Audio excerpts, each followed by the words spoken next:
Welcome to the world united. Welcome to the world united. Laura Jackson LOO.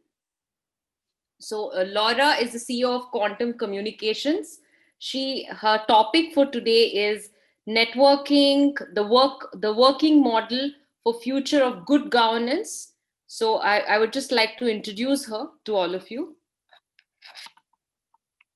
Laura Jackson LOO is the CEO of Quantum Communication. She's a visionary, inspirational speaker, international best-selling author, and mentor.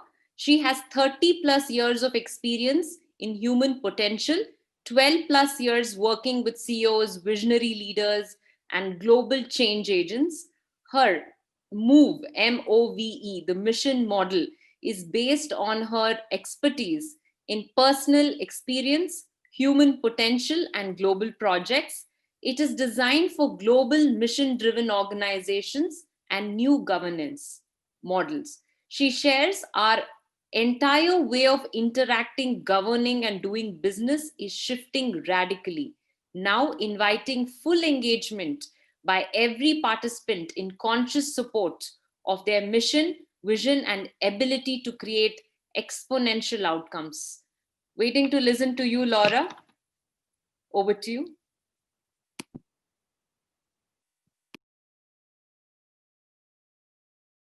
Please unmute. Thank you so much. It is such an honor to be here today with all of you. Thank you, Dr. Yugandhar and grandmother Parisha and the entire team. So I'd like to speak about good governance today. And I don't think any of us have to look far to really, see all of the challenges within our governmental systems, and, the individual needs are not being met. So with numbers of individuals suffering around the world, it's easy to see that what we're doing, I think in a country level and a global level is not working. It's not meeting the needs. So our current systems and governance models are really fraught with numerous problems, and it's not new to any of us, right? Lack of representation, lack of equality, lack of access, and in many places, and probably in the United States now, some can relate, really a lack of faith in what we're seeing around us and what's happening.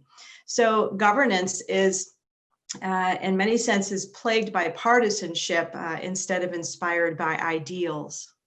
So within these challenges at the local and global levels, we all share common goals. So, what are those goals? Having our physical needs met, having equal representation and access, honoring our beautiful planet and really all life on this planet, and living by what I call new operating principles. And those are really age-old universal values. And many have, we're all speaking about that today and really part of this entire conference. What are those universal values? Their equality, their peace, their justice, respect, unity, community, integrity, transparency, and sustainability. So all of those things, why are we not leading with those things? Where would we be if we did? So what I'd like to share today is a vision for global governance and what I refer to as new paradigm governance. And it's based on the business model that I created for global mission-driven organizations that I work with. And it's called my MOVE the Mission Model, and MOVE is an acronym. And it's an identical structure for governance. And I'm really going to talk at the most, just the foundational levels, what these three prime pieces are. Good governance really necessitates putting into practice what works rather than fighting what doesn't. And I think we're seeing a lot of that in places around the world. Instead of losing our energy over here, let's turn to how can we solve those problems? How can we meet the people's needs? How can we put all of this together? So the way I see this, there's just three basic components to good governance and new paradigm governance. The first is what I call the cause. What is the cause? What is the project? What is the issue? And the cause is really the driving force of meeting the needs of individuals and communities and the planet. Now, the United Nations SDGs, the Sustainable Development Goals, is an ideal example of, looking at, what are the primary issues facing humanity all over the planet. The elimination of poverty and hunger, access to clean water, creation of infrastructures and sustainable communities. And so far, the United Nations SDGs has 17 outlined.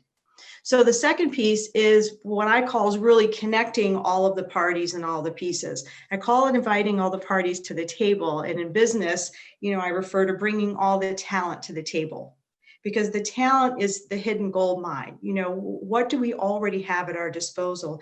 Where are the gifts and the innovations that already exist? So NGOs, non-governmental organizations, are another example of really taking and connecting resources and people and communities to, solve some of these issues again that we have, not only in our own communities, in our countries, and globally. And so the third piece to this is creating a collaborative structure to then bring all of these pieces and to connect them. And so that collaborative structure is a circle. And you see that this is it's a very different shape, this vision in this future. And I guess I would just share here that it's also not new. We've had councils and collaborations and these kinds of structures from ancient times and in many different civilizations. So, how do we take that and really take that into the future and create from that place? So you have first, what is your cause? It's connecting the people and the resources, and then it's collaborating.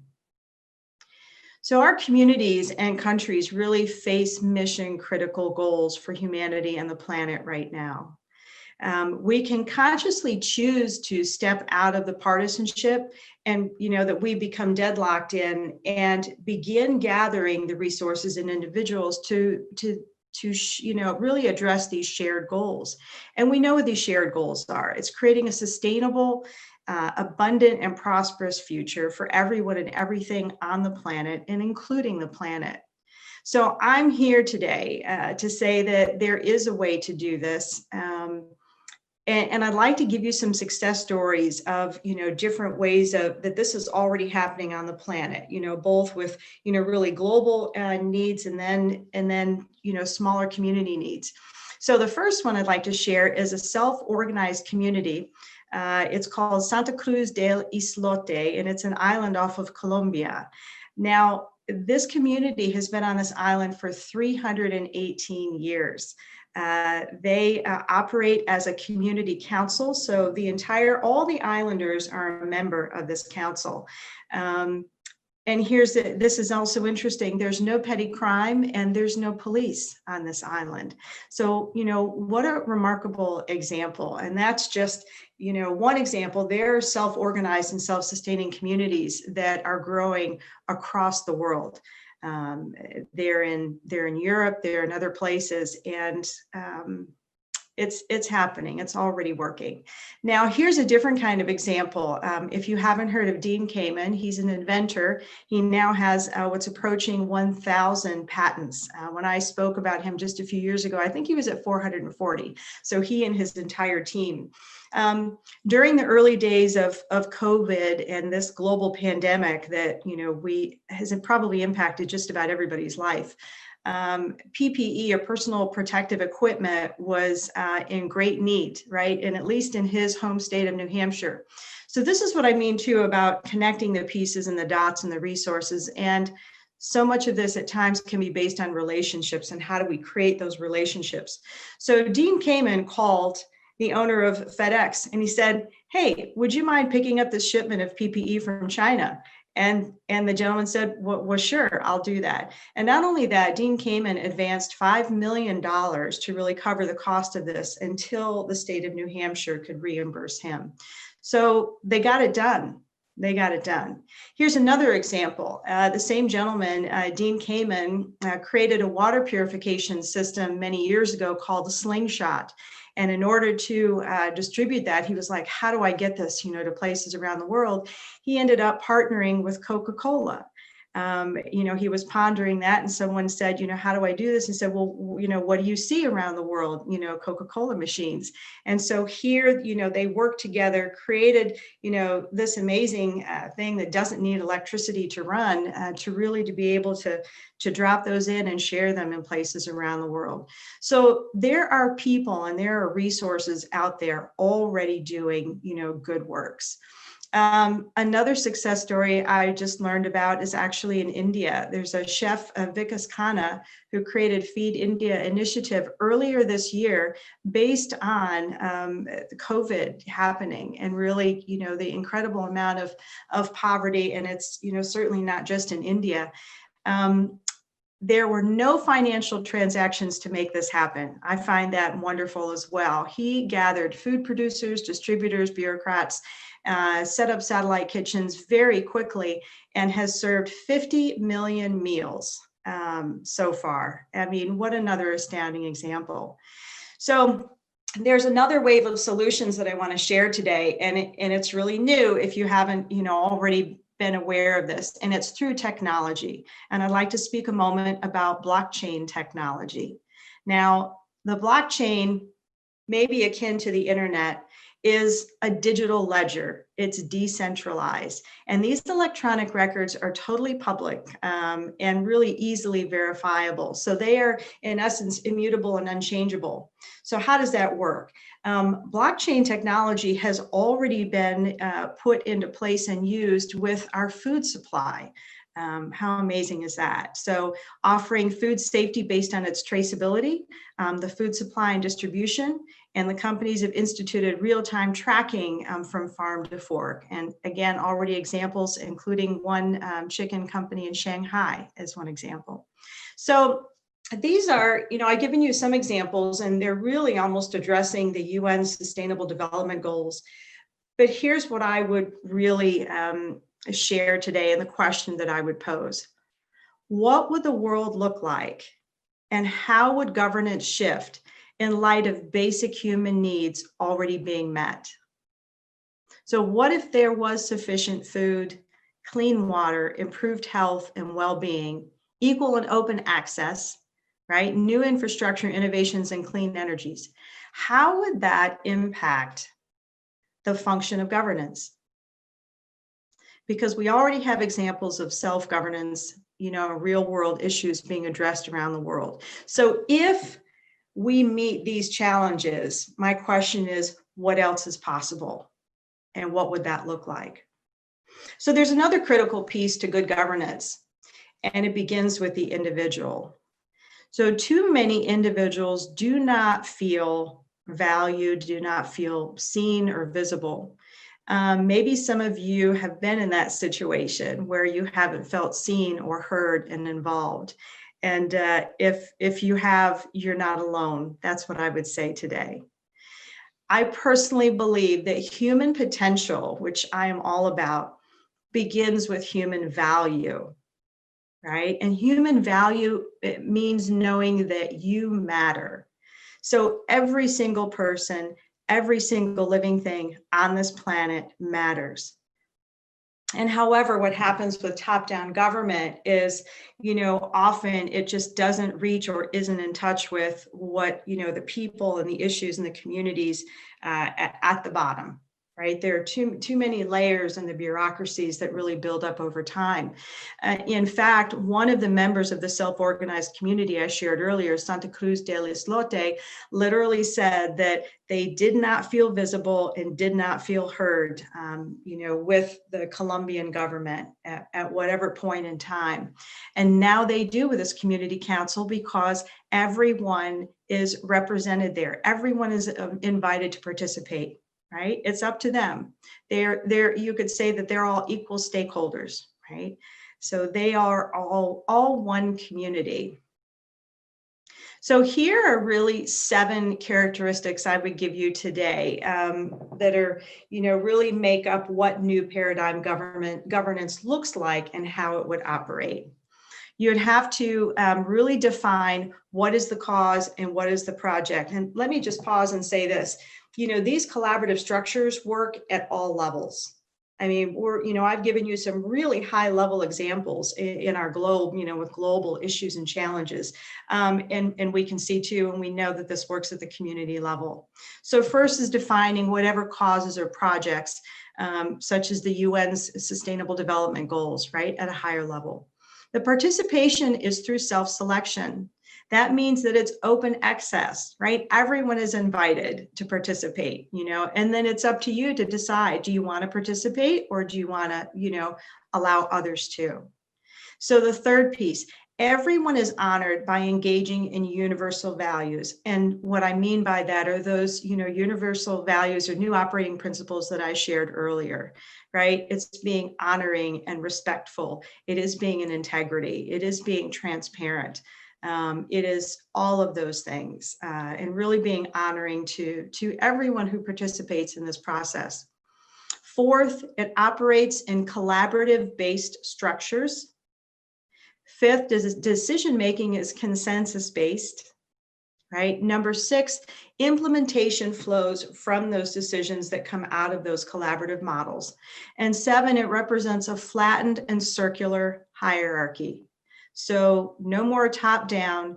It is not plagued either by the division and polarization of partisanship, right? Of I'm over here, I believe this, or I believe this. Well, what's driving this are the issues at the top. That's what really, isn't that what we all want? But we can say, well, what box are you in, or what label do you have? That just doesn't even matter. It's not what's important. You're just missing solving people's issues and coming to the top here. So in closing, I think we all can agree that it's time to serve the individual, our communities, and our planet. It's time to turn away from what's not working, and being dismayed and upset with that, and disillusioned, and really begin to create something over here that can work. I personally don't believe that, we wait for things to crumble before we create the new. I think there's incredible good works that have been going on for years and years, potentially maybe decades. You're not going to see it on the nightly news. One of the things that I do is I share with my, people and groups, I share positive media outlets and positive organizations and works. I get a lot of stuff in my email that's really great. And so it takes some, looking for that. You have to take an active role in what you want. And so again, councils, collaborations, and circles, none of this is new on the planet. I have studied many ancient cultures and prophecies, and they're all talking about, this is the time where we step forward and step into something extraordinarily new that really honors everyone and everything. So I think it's clear that there is a significant need for good governance, or new paradigm governance, as I call it. How we interact and how we treat one another everywhere, always, not just in the office, not just with a family member, but in every moment. And how we include everybody's voice, because everyone's voice matters. And how we begin to meet people's needs and really get down to business as to how do we do that? How do we connect more of the resources, just like this conference has done, connecting individual speakers all over the planet on almost every continent, right? So that is my vision. And this is what some people are already working toward and building. And I thank you so much for the opportunity to share my vision today. Thank you. Thank you, Laura. Thanks for giving us the clarity that good governance is possible, and it's going to be the future. So thank you so much. This is a small token of our appreciation. This is to say that World United proudly presents Laura Jackson LOO for being an esteemed speaker in the 3rd edition of the World Parliament on Spirituality 2020, North America. Thank you so much for being a part of this session and giving us amazing insights.